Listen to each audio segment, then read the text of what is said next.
Tidak ada keinginan dalam diri kita. Coba cari hadisnya, takbirnya Rasulullah itu seperti apa? Karena Rasulullah mengatakan, "Shollu kama ra'aitumuni usolli." Salatlah kamu sebagaimana kau lihat aku salat. Itu salat di tingkat raga. Apalagi di tingkat jiwa. Raganya yang kelihatan, kita tidak tahu ilmunya, apalagi yang nggak kelihatan. Gimana jiwanya Rasul ketika salat?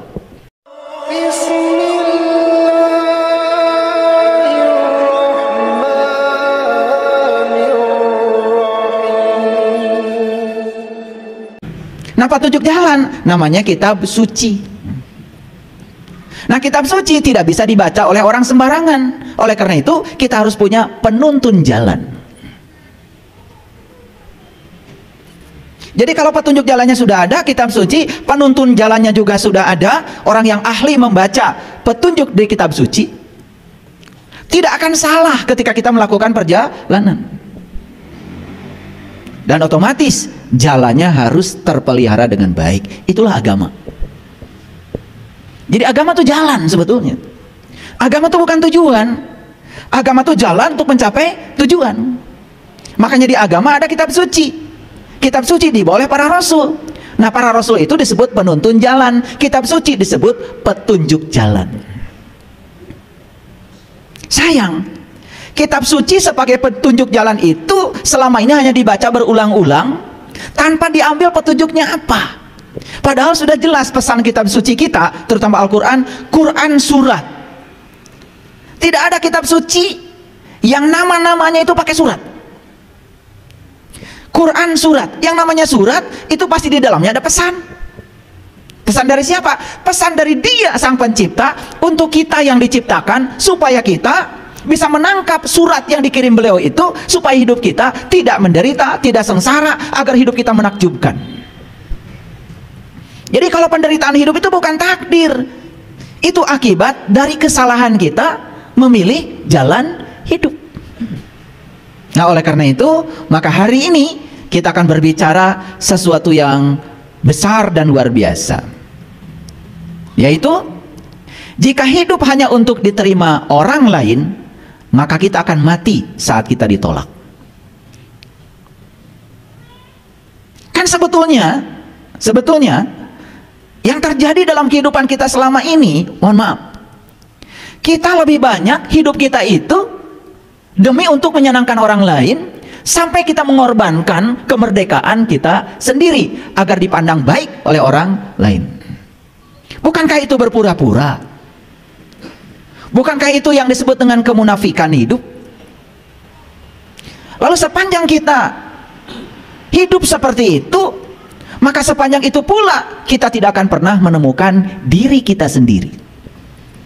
Padahal tujuan kelahiran kita ke semesta ini sebetulnya untuk menemukan diri kita sendiri, agar kita bisa menjadi diri kita sendiri. Itu yang disebut dengan kemerdekaan. Setelah selesai kajian ini, mari kita jujur, introspeksi diri.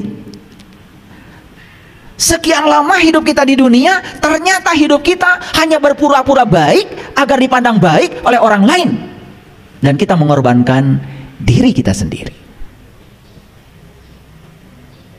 Bahkan, mohon maaf, urusan beragama pun kita ngikuti saja kebanyakan orang. Sekalipun kita tidak merasakan apa-apa dari apa yang kita ikuti, kesadaran kita tidak meningkat, akhlak kita masih seperti itu, masih penuh dengan kebencian, dan kita tidak mau mengubahnya. Kenapa? Itu sudah menjadi paradigma, sudah menjadi doktrin yang sulit untuk diubah. Itu kajian kita hari ini. Oleh karena itu, sudah siap untuk menerima kajian hari ini? Oke. Karena kajian hari ini sangat berbahaya. Bahayanya, nanti kita akan menjadi diri kita sendiri. Begitu menjadi diri sendiri, saksikan saya, ternyata kedamaian yang selama ini sesuatu yang sulit akan datang secara tiba-tiba tanpa upaya. Ya, supaya ngajinya jelas, saya pakai dasar dulu. Mari kita lihat Quran surat Yunus. Ini surat ke-10 ayat yang ke-36. Lagi-lagi Quran surat. Awas. Sebetulnya kita ini terhormat. Allah yang Maha Tinggi sudah ngirim surat sama kita. Apa nggak terhormat itu? Dapat surat dari Pak Bupati aja, diundang makan malam. Waduh, kayaknya nggak tidur 3 hari 3 malam ya. Bajunya apa? Betul? Iya. Kayaknya mandi 3 hari 3 malam itu, nggak berhenti-berhenti. Ini surat dari Allah ditujukan kepada kita. Bukankah kita sangat terhormat dapat surat ini? Sayang sekali pesannya selama ini kita abaikan.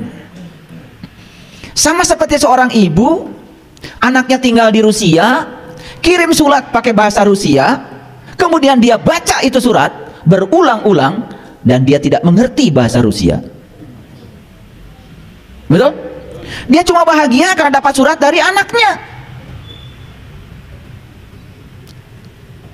Sehari dia baca 3 kali itu surat, dan dikasih tahu kepada tetangganya, saya dapat surat dari anak saya, saya dapat surat dari anak saya. Begitu tetangganya nanya, isinya apa ibu?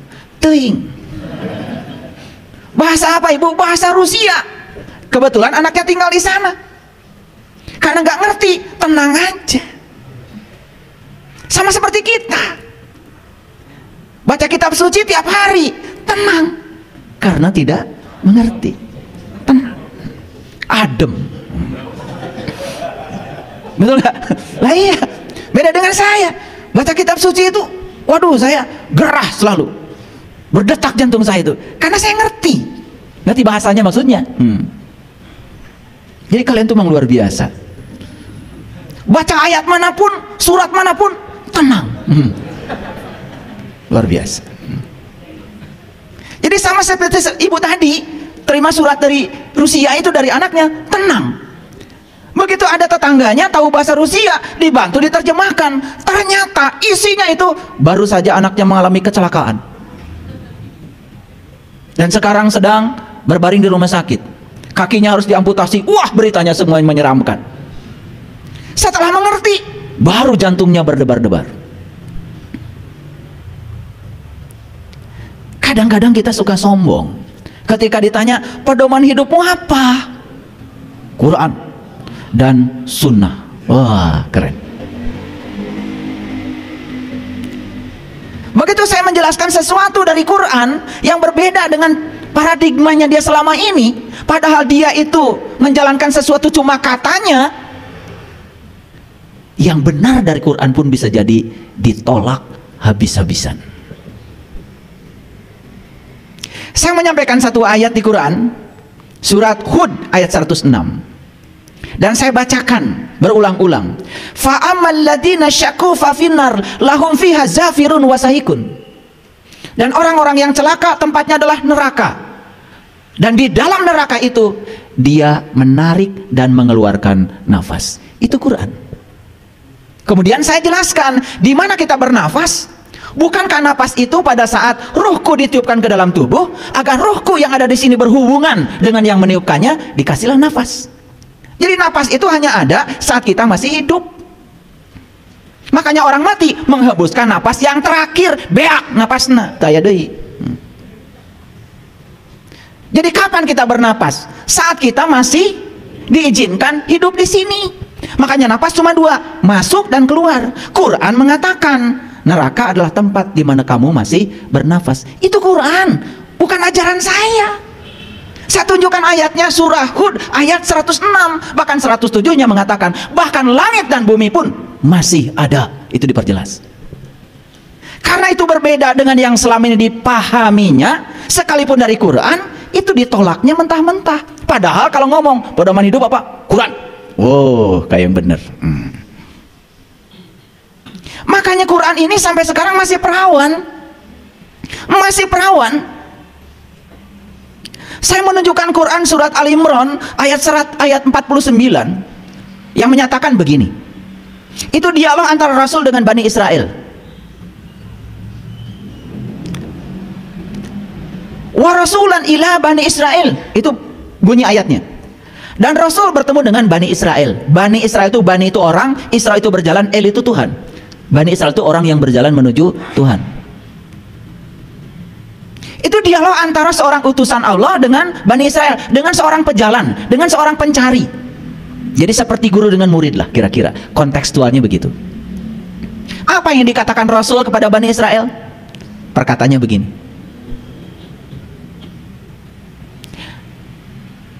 aku akan menunjukkan tanda Tuhanku kepadamu.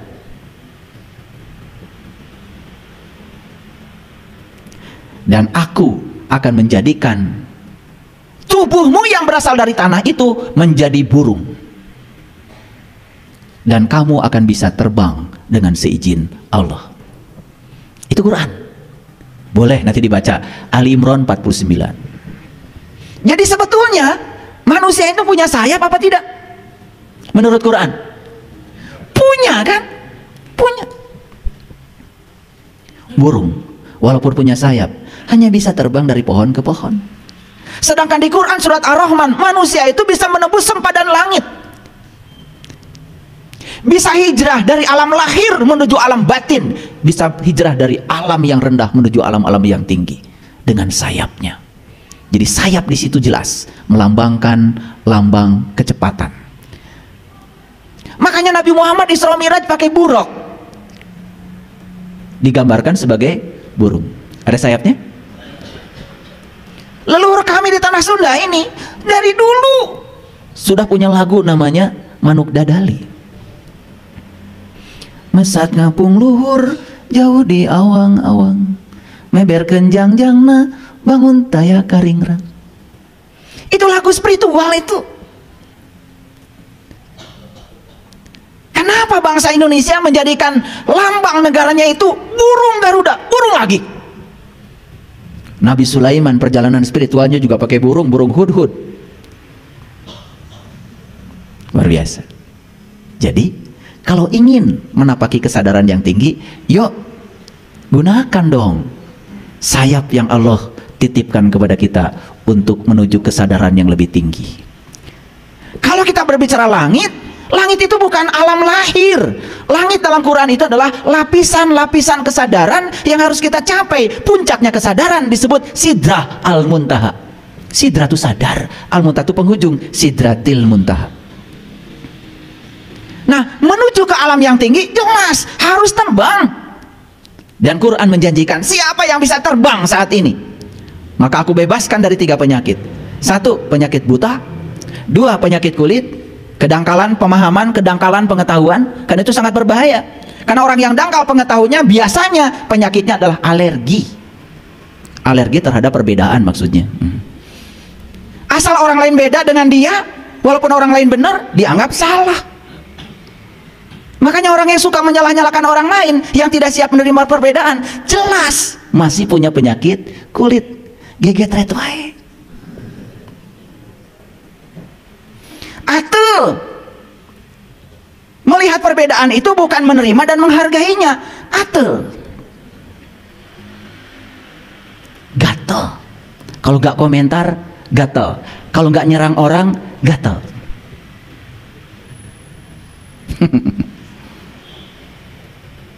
Jadi penyakit kulit yang dimaksud di Quran surat Al-Imran itu bukan panu, bukan kurap, bukan kudis. Karena itu bukan urusan Rasul, itu urusan dokter kulit. Rasul itu diutus ke dunia menyembuhkan penyakit kulit. Yang dimaksud bukan panu, kurap, kudis. Gak ada Rasul menciptakan salep.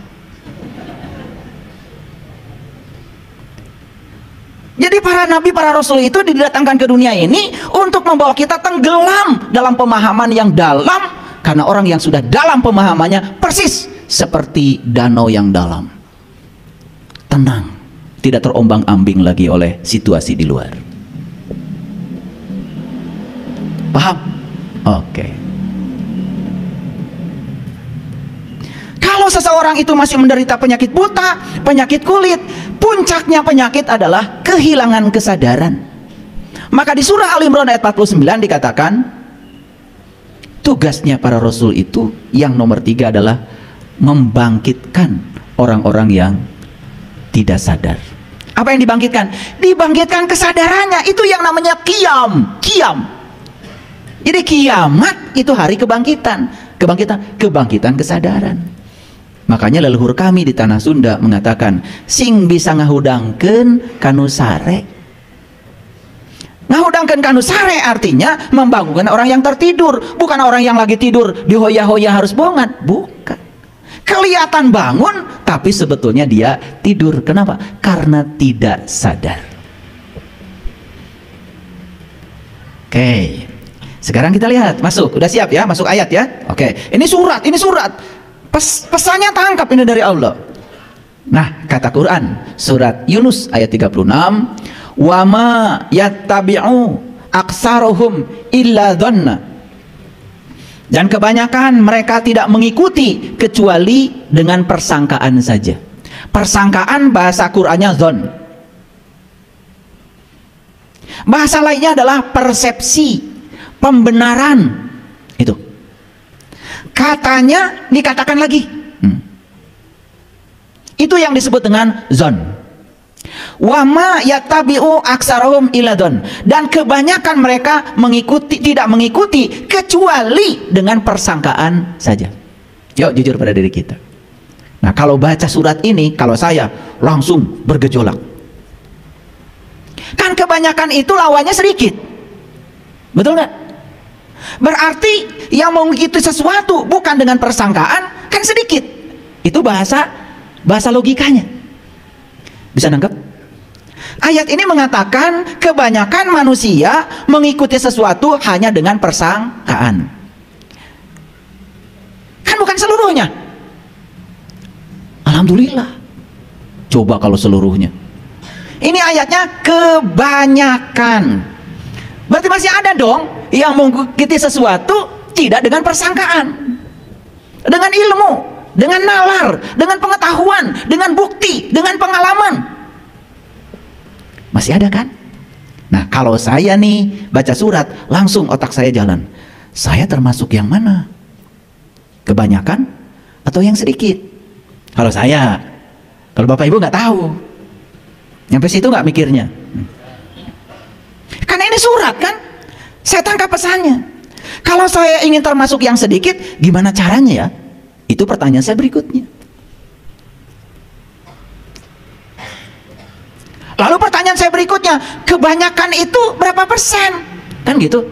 Lalu kalau sedikit berapa persen? Ternyata Quran ada kasiro, ada kolil. Kasiro itu ternyata sebagian besar. Kolil sebagian kecil. Jadi ayat Quran saja mengatakan yang mengikuti sesuatu dengan ilmu, yang mengikuti sesuatu dengan kritis, kreatif, komunikatif, kolaboratif, hanya sedikit. Yuk pertanyaannya, kita masuk yang mana? Yang mana? Kebanyakan atau sedikit? Lah, kalau masuk kebanyakan segera hijrah kepada yang sedikit.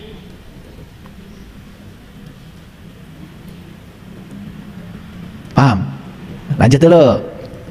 Perlu saya buktikan.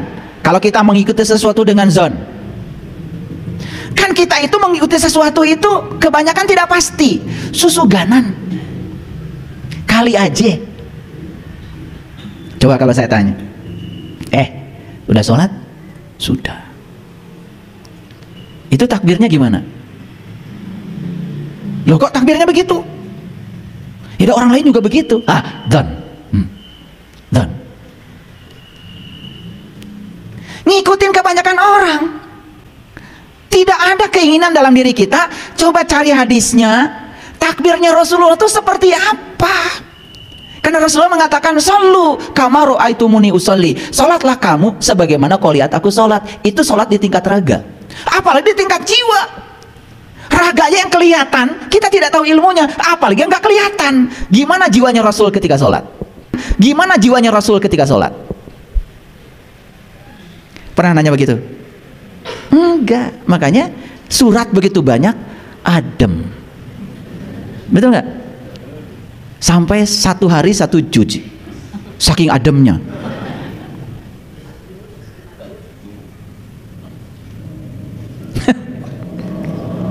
Padahal kalau kita mikir 1 ayat saja luar biasa, bukan? Betul nggak? Lanjut dulu. Inna zon, sesungguhnya sakwa sangka, la yugni minal haqqi syai'a, tidak sedikit pun berguna untuk mencapai kebenaran. Innallaha alimun bima yaf'alun, sesungguhnya Allah mengetahui apa yang kamu kerjakan. Yang kamu kerjakan itu ada ilmunya, gak ada ilmunya, Allah tahu.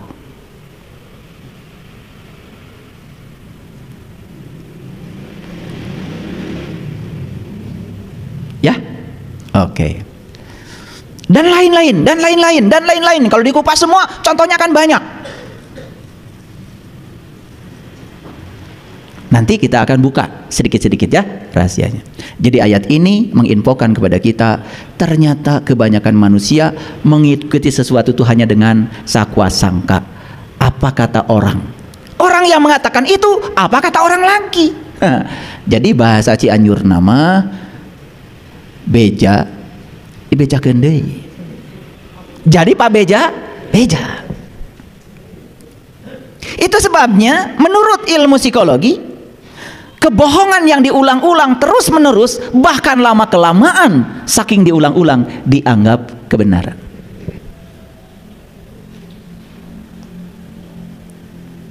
Begitu banyak paradigma yang sedang mencengkram pikiran kita. Bahkan sampai sekarang kita tidak tahu apakah itu kebohongan atau kebenaran. Jangan-jangan kebohongan yang diulang-ulang, lama kelamaan dianggap kebenaran. Itu sistem berpikir manusia. Oke, ayat ini jelas? Hanya info saja dari saya. Kebanyakan manusia mengikuti sesuatu hanya dengan zon. Pragmatisnya, tanya diri kita, saya termasuk yang mana? Kebanyakan atau yang sedikit? Kalau kebanyakan mengikuti prasangka, berarti yang sedikit mengikuti kebenaran. Paham sampai sini? Oke. Nah, nanti cek ya. Nah, kenapa kita terhalang dari kebenaran? Yuk, kita mulai masuk. Karena selama kita hidup, kita itu menjejali pikiran kita dengan kepercayaan, konsep, teori, doktrin, dogma secara membabi buta. Tahu ya? Ini bahasa Indonesia. Membabi buta. Tidak ada mengkambing buta. Yang ada membabi buta. Karena babi itu, waktu saya SD, karena saya 7 kilo tuh dari rumah ke sekolah itu, lewat kebun coklat itu, perkebunan coklat dan karet. 7 kilo itu dari rumah itu. Jadi saya masih ingat, itu seragam cuma satu. Sementara di kampung saya itu hujan tiap hari, di perkebunan teh. Jadi kalau sore-sore itu, baju itu kemudian sama ibu saya ditaruh di atas itu, parasene namanya kalau orang Garut bilang. Jadi di bawahnya tungku, di atasnya kan itu. Jadi pagi-pagi itu harum baju itu. Nah ya, bawa asap. Makanya teman-teman pada gini, jauh sana maneh kan itu. Jadi nggak ada yang mau sebangku dengan saya, kecuali yang mau nyontek. Itu nasib saya begitu. Tapi bapak saya bilang gini, kalau ada babi ngejar kamu, jangan lari lurus, belok aja. Begitu belok, dia lurus. Segitunya. Oh, saya baru tahu. Oh, babi itu begitu sifatnya. Pantas ada peribahasa membabi buta. Karena babi itu seperti buta.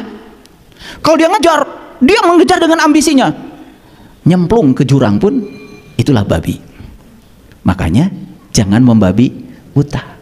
Disitulah pentingnya kita menggunakan yang namanya keterampilan berpikir kritis dan kreatif. Sebelum kita menerima sesuatu, timbang-timbang dulu, pikir-pikir dulu yang matang. Jangan semuanya serba ditelan.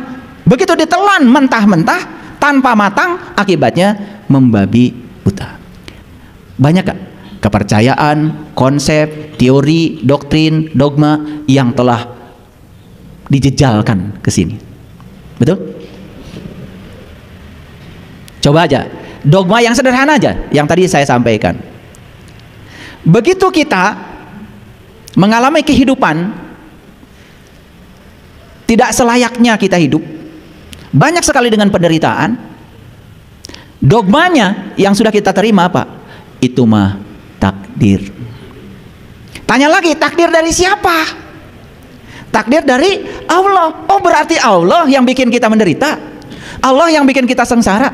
Masa begitu? Bukannya Allah tuh Maha Welas, Maha Asih? Begitu kita buka paradigma itu, oh ternyata semua penderitaan itu akibat pilihan saya. Allah itu hanya mengikuti apa yang saya pilih, karena beliau itu Rabbul Alamin. Beliau itu hanya katalisator, hanya fasilitator. Beliau itu mengatakan dalam hadis qudsi, aku bergantung kamu. Kalau Allah bergantung kita, berarti yang menentukan kehidupan kita mau seperti apa, mau sehat, mau kaya, mau berkelimpahan, semua tergantung kepada kita sendiri. Bukankah itu keadilan? Tapi paradigmanya, dogmanya yang dicokokkan pada kita apa? Seakan-akan Allah itu membuat kehidupan kita yang seperti itu. Padahal semua kehidupan kita, kita penciptanya. Dia hanya katalisator, dia hanya fasilitator, dia ngikutin apa yang kita mau. Begitu kita makan sehat, ya umurnya panjang. Begitu makan sehat, tubuhnya jadi energetik, berkinerja tinggi. Begitu makannya sembarangan, ya sakit.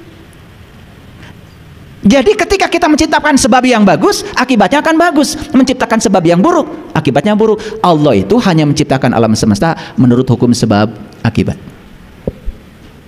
Itu cara Allah turut campur, bukan semena-mena semaunya beliau. Bukan, tidak seperti itu. Clear sampai sini? Nah, banyakkah di sini paradigma yang harus dibongkar? Banyakkah dogma yang harus dibongkar? Banyak sekali, banyak sekali. Nanti pelan-pelan, contohnya pelan-pelan. Jadi yang pertama, penghalang kebenaran itu adalah karena kita bertahun-tahun menjejali pikiran kita dengan kepercayaan, konsep, teori, doktrin, dogma secara membabi buta. Kita yang menjejalkan itu semua ke sini. Kita yang mengizinkannya. Dua, kita sudah lama membiarkan diri kita dikondisikan oleh orang lain yang tidak memahami kebutuhan kita sendiri. Paham? Karena kita tidak menjadi diri kita. Kita selamanya jadi orang lain. Orang terdekat yang pertama kali mengkondisikan kita dan tidak memahami kebutuhan kita adalah orang tua kita. Coba, begitu kita lahir, orang tua kita, mohon maaf, tanpa ditanya kita, tanpa itu, tanpa ini, dalam keadaan kita belum dewasa, bahkan kita harus sudah menganut agama tertentu, keyakinan tertentu, coba, tanpa ditanya. Betul nggak? Jadi artinya kita ya membiarkan diri kita dikondisikan oleh orang lain yang tidak memahami kebutuhan kita. Sampai urusan-urusan besar dalam hidup, satu, urusan pendidikan tergantung orang tua. Dua, urusan pekerjaan tergantung orang tua. Tiga, bahkan urusan perjodohan ada intervensi dari orang tua. Wah, ini akibatnya akan sangat buruk. Saya menemukan data, ternyata banyak orang yang bekerja tidak bahagia di pekerjaannya karena dia tidak berbakat di situ. Dia hanya mengikuti maunya orang tua, ambisi orang tua. Orang tua tidak menghargai kelahiran anak sebagai tamu agung. Orang tua malah mencetak anak harus menjadi seperti dirinya sendiri. Jangan-jangan kita semua selama ini jadi orang tua yang otoriter. Dan itu penghalang kebenaran. Makanya nanti suatu saat ya, saya akan buka parenting. Harus diubah cara berpikir kita. Hargai anak sebagai tamu agung yang datang ke semesta ini untuk dihormati. Yang punya rencana hebat dengan anak kita bukan kita orang tuanya. Yang punya rencana hebat dengan anak kita adalah Dia sang pencipta. Kita hanya kelewatan saja kelahiran. Dan jangan lupa, yang melahirkan anak kita bukan ibunya. Ibu itu hanya kelewatan saja untuk lahirnya seorang anak. Yang melahirkan dia adalah Dia sang pemilik semesta. Masih menyangkal? Ibu-ibu gak bisa ngeden kalau tidak ada nafas. Bukankah nafas itu adalah bukti kehadiran Dia? Siapa yang melahirkan anak kita? Allah lewat rahim kita. Kita itu hanya kelewatan lahir. Ini saya sedang berbicara kesadaran. Dan sekarang saya bukan sedang ceramah, tapi sedang hipnoterapi. Nanti jangan heran, alam bawah sadar kita akan dibuka semuanya setelah ini, sehingga kita bisa jujur pada diri kita sendiri. Yuk, urusan pendidikan, urusan pekerjaan, bahkan urusan jodoh pun orang tua ikut campur. Senang kepada si A, tidak senang kepada si B. Bahkan ketika anak punya pilihan pun, datang hantam otoritas orang tua. Kalau kamu memilih dia, sudah keluar dari rumah. Wah, seperti itu. Orang tua semacam apa yang semacam itu? Itu karena tidak mengerti kalau anak itu